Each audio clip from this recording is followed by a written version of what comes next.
So 2024 is coming to an end, and 2023 and 2024 performances of the SP 500 have been astronomical. They've been amazing, more than 20% each year. In 2023 the S&P has been up 24%, while in 2024 right now is up around 25%, which are huge performances. So the question everyone would love to have an answer to is the stock market going to crash in 2025? First of all, what needs to be said is that no one knows, no one can predict when the market is going to crash.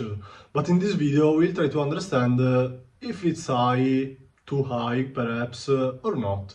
Before we start, please be so kind to leave a like and subscribe to my YouTube channel if you're new. First of all, let's start by saying that right now the S&P forward price earnings ratio looks kind of high. As you can see right now it's at 22. In previous years, when the forward price earnings ratio has been so high, future performances haven't been that good. The forward PE has been so high only in 2020, in 1999 and in 1998, so during the dot-com bubble. This is kind of scary, but there is more. This data is incredibly interesting in my opinion because it shows what has been the performance of the S&P 500 in the subsequent 10 years based on its price earnings ratio. Basically, when it's been above 20, the performance in the successive 10 years hasn't been good at all.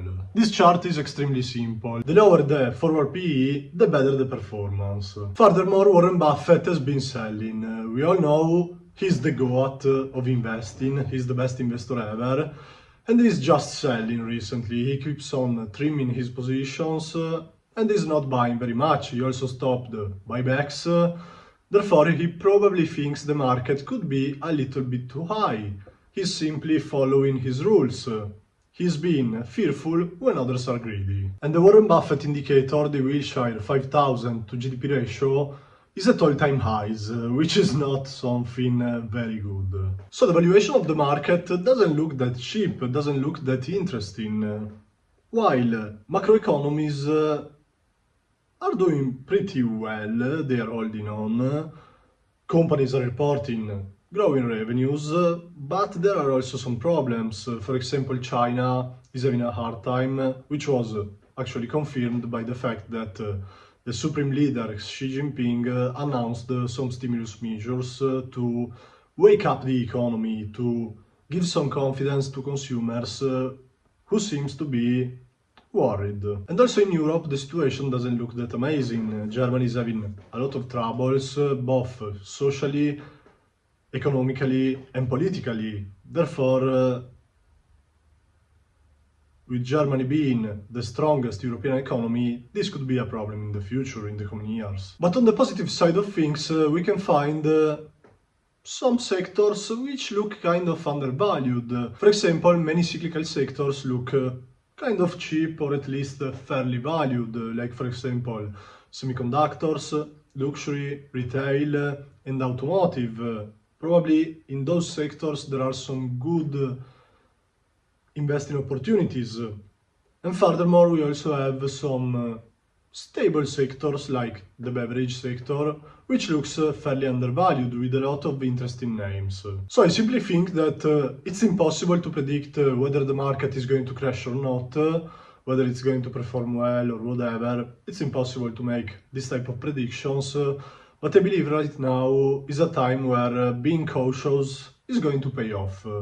Therefore, what I did was analyzing very well every stock I own in my portfolio and deciding if I want to trim something, totally sell something, or if I want to buy something else even out of my portfolio.